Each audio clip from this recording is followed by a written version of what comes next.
Production of Real Ag is made possible in part by an underwriting grant from Kansas Soybean Commission. The soybean checkoff. It works for everyone.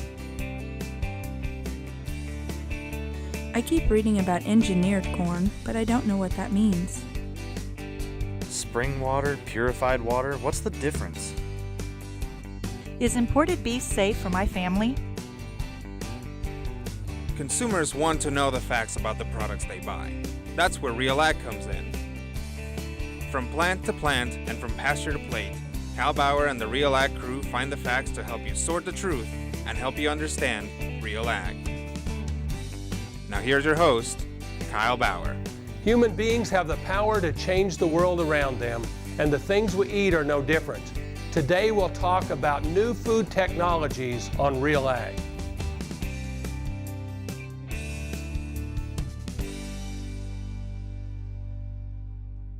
All modern advances in the food industry can be traced back to food science.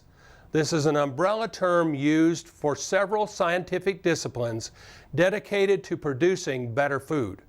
If we look just at our food scientists themselves, we divide what people can emphasize. Could be food product development, food safety, quality assurance, or food production, or sensory analysis. Not just in food science per se, but also food science related areas such as chemical engineering, epidemiology, human ecology. We have sensory analysis in human nutrition, dietetics, restaurant and institutional management, the baking science, the milling science. If you look at the complexity all the way from when you harvest the product to the final consumption, the science that's involved, not just the biological and physical sciences that are involved, but also the social sciences of communication, marketing, economics.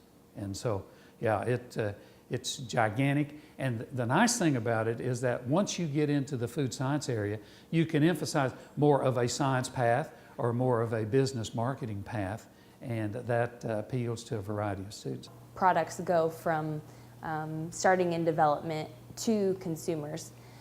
I worked on several products that were in the beginning of development, so new ideas, and I went to focus groups and listened to people. They would just shoot out an idea, and then the focus group would discuss what they thought about more futuristic sort of ideas. Of course, I can't discuss them, but it was very interesting because, you know, of course, you deal with different demographics and different ages and what they think about a sort of far-fetched idea, and if they think it will be successful and if they would eat it. So that's very beginning, maybe even 5 to 10 years out sort of products. About every Kansas food product you see on the store shelves has come through our labs, where we do the basic safety and quality testing. We do the shelf life testing of the product. We do the labeling, ingredient legends, and nutrition facts panels for all of those. So companies producing new products send their products here, and we take the products and we test them for water activity and pH, basic safety testing and quality testing. And from there, we're a process authority, which means that we can validate their process for the FDA. We also can give them guidance on where they should go next with developing a product, troubleshooting if they're having any sort of problems with their processing. When looking at food, there are many global challenges facing the human race. Mass food shortages, disease, and even allergens pose a threat to the individual and to the world. It depends where you are, I guess. You look at Africa and some underdeveloped countries, and the problem there is basically not enough food. It's a lot of famine, and kids and people dying from famine or malnutrition. Then you go to more westernized countries, and the problem just the opposite is people dying from overeating and obesity. So there are estimates, probably about more than 1 billion people who go hungry, who are hungry, and about equal number of people who have obesity problems. So this dichotomy is very interesting in defining what's the problem with food today. Other issues that I have dealt with is more harmonization of food safety issues, food regulations in between, let's say, Europe and the United States.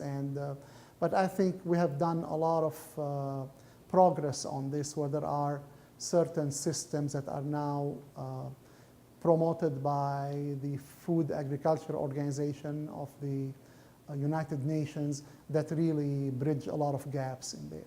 If we're talking about issues with hunger and so on, it's a combination. Climate is the first thing in Africa, where you get to years of drought. But even in terms of storage, they lose a lot of their food supply due to storage and transportation issues. So that would be probably the main problem. So first, there isn't much ability to grow things under dry conditions.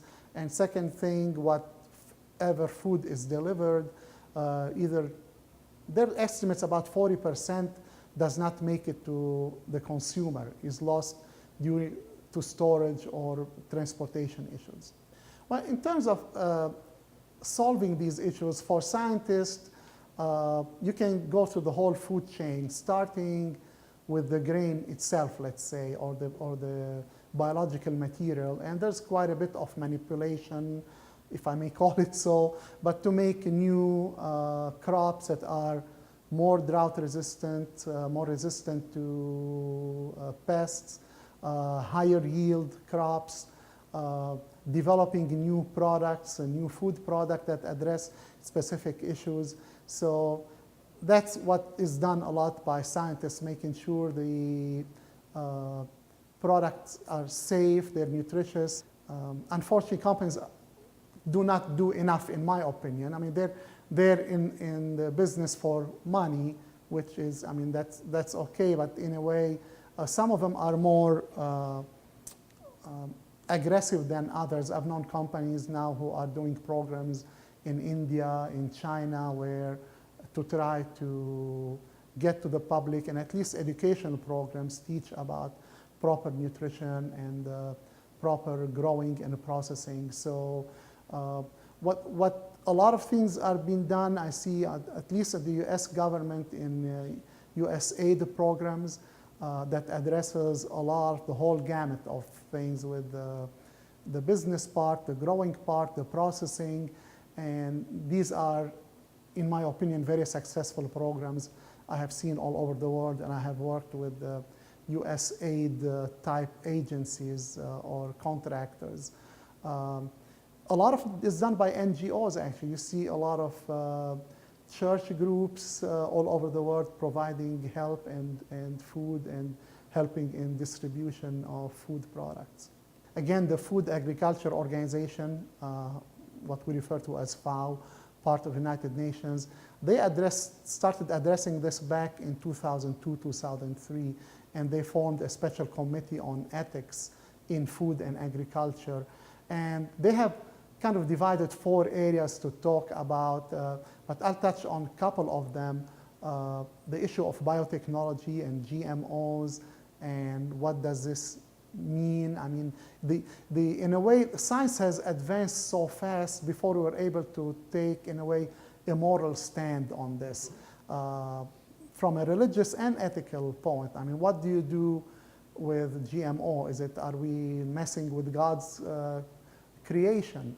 How does this impact other people, other products? With the media and communication so prevalent now, you can see all you can handle about what's going on in Africa in terms of hunger, what's happening to the environment. And I think as a society we have become, we feel partly guilty for contributing to this. When I personally sit down to eat a meal and see all these choices, I cannot help but think about people who cannot even have a bite of this. When I see what my packaging may do to the environment. I cannot help. I think what else can I do to recycle or to use products that are not permanent in the environment.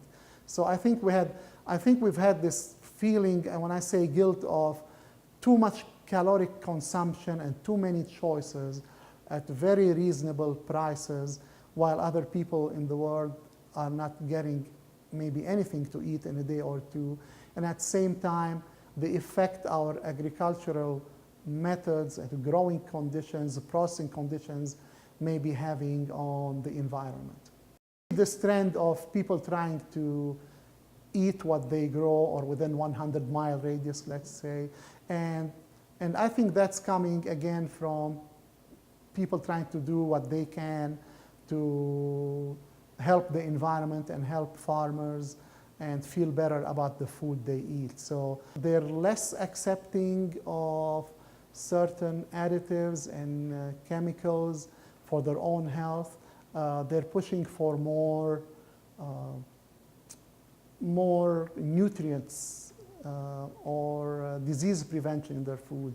I mean, I think we're eating less now for enjoyment purposes and more for protecting ourselves and preventing diseases and enjoying healthy food at the same time as enjoying the food itself. So a lot of studies have shown that food purchases have been based a lot more now on what can this food do for me. Now, the way this will affect agriculture, as we're starting to see it, we have new varieties maybe of grains that are rich in certain nutrients, have more antioxidants, so that trying to respond to consumers' choices. And one example that we work this in the lab a lot in this laboratory is gluten-free foods. My mother has celiac disease, which is an intolerance to gluten. And back then, there weren't a whole lot of products, but I grew up with her making her own bread at home with rice flour, which she purchased from a woman who also had the disease in Salina. So we'd always run by her house and grab the flour.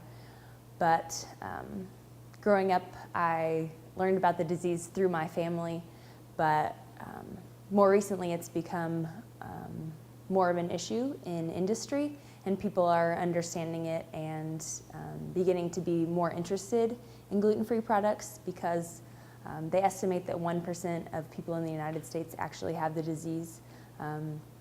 Many are not aware that they have the disease and maybe think that they have irritable bowel syndrome because the disease causes bloating and diarrhea. So many times people, because they eat wheat products or something with gluten every day, they just think they have some sort of bowel issue.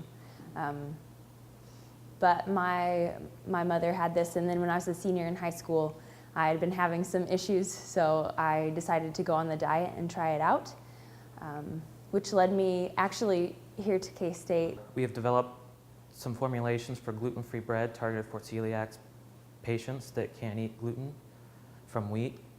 It is considered a gluten-free food. And what this does is we've worked on formulations that improve the overall quality of gluten-free bread with sorghum flour. And as far as quality goes, we're talking about the texture in terms of using how hard the bread is or how soft it is, the overall texture, the flavor.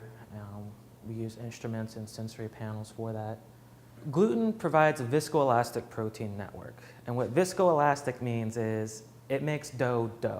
Without it, you have a batter. So something like sorghum flour, you produce products from a cake-like batter. And so that's one of the processing problems that you have with gluten-free breads also, is that you have to make it from a batter, which is a lot more difficult than doing it with a dough. And so when we make these products, one of the goals in our research is to actually make them from doughs. And we haven't done that with sorghum products yet, but we've actually developed gluten-free dough from a product called carob germ flour. Now, carob germ flour is a byproduct of locust bean gum, which is used very extensively in the food industry as a food additive, as It's used to thicken and add viscosity to drinks, ice creams, all kinds of food products. The current trends, at least, have to do, as I said, a lot with health and prevention. We have a big issue with diabetes in this country due to overconsumption, I think. So you may start to see grains developed or adapted to have, let's say, a lower glycemic index response. You'll see a lot being done at the breeding level, because the more you can do at the breeding level, the less you'll have to do at the processing. Because at the same time that people are asking for these changes, they do not want too much processed food. There's this current trend for the less processed, the better it is. Current technology now being used, probably the public has not heard of high pressure processing. You can actually get a jam now that has not been heated. The technology is to put it under high pressure that will burst bacterial cell walls and then make it safe without actually heating the product. And that will result in a much higher quality product. It's used now on acid foods like juices, as I said, jellies, jams. So maybe way to eliminate salmonella and E. coli in, let's say, ground meat, or listeria in cooked meats, without having to heat the product, just using this high pressure technology. The issue with this is equipment. Most of the equipment still is batch type equipment. It's hard to develop a continuous process like this, although there are some development in the work. We see more products coming in that don't have preservatives, and a push toward natural foods, and sometimes people wanting to make the claim of organic. Or we have companies that also try and use all locally produced, which it's kind of tough. It's hard to get all locally produced around here, but claiming that they use locally produced ingredients. We also, we see a lot of barbecue sauces, but push toward more natural barbecue sauces with ingredients that people can understand. We've found that our clients are wanting cleaner labels with less ingredients that people don't understand, and more products that don't include the 8 major allergens, which are milk, tree nuts, peanuts, wheat, soy, eggs, fish, and shellfish. So for example, people who produce barbecue sauce, they sometimes have Worcestershire sauce in it, which contains anchovies, which is an allergen, a fish allergen. So some people, when they look at that label, say, why does this have fish? So we see a push for people to use less of those sorts of ingredients to affect people with allergies. Let's say a company wants to eliminate an ingredient, or let's say right now they put wheat flour in a product to thicken it. So we can give them alternative products that would work similarly.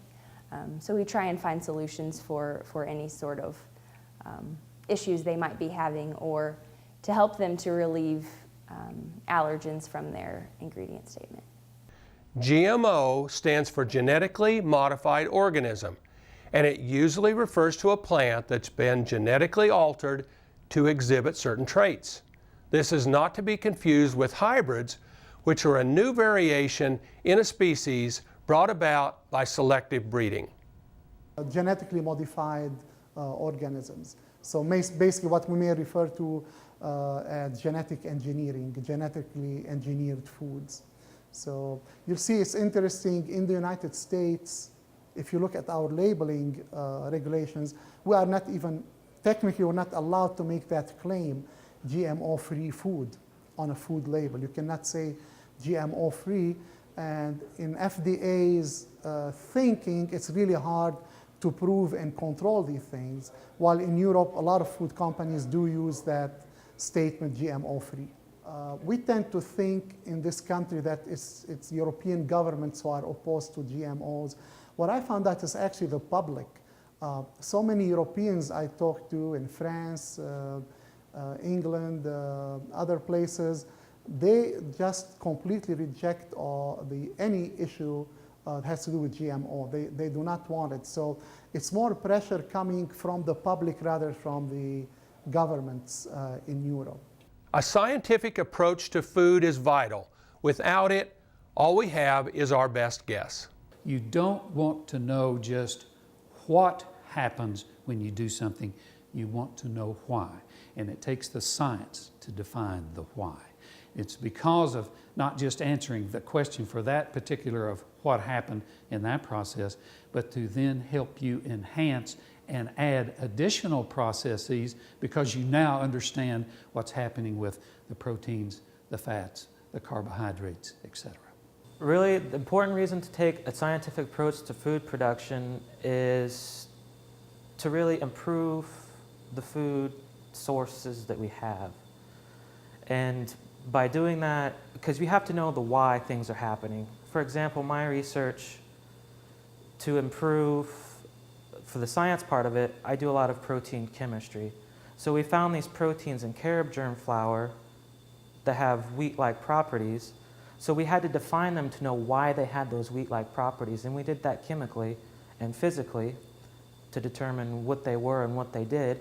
And by having that knowledge, we were then able to apply it to make a gluten-free bread system similar to wheat. Well, it is important because the world is advancing so much. I mean, you need to know, especially let's say if you manipulate a certain gene or grow a certain grain, we don't know what the impact is. We don't know what the impact is, let's say, what would be the impact on humans? Is this something allergenic or not? Is this something that may spread a disease or not? So it's always important to bring science into this, to be able to do a lot of predictive modeling and be able to look also at implications of what we are producing, what we are eating. One thing we did not talk about is food safety and the issue now, I mean, international food safety in conjunction with food security.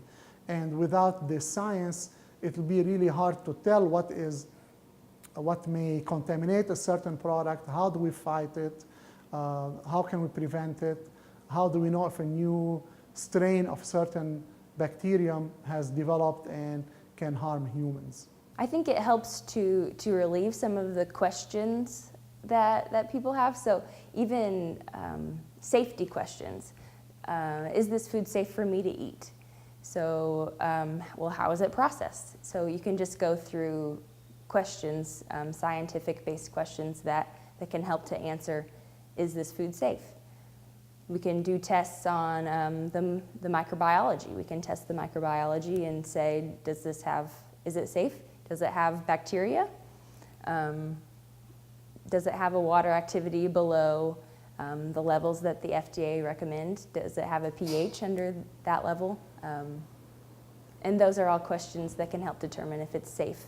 Especially at universities and land grants, we like to only disseminate science-based information.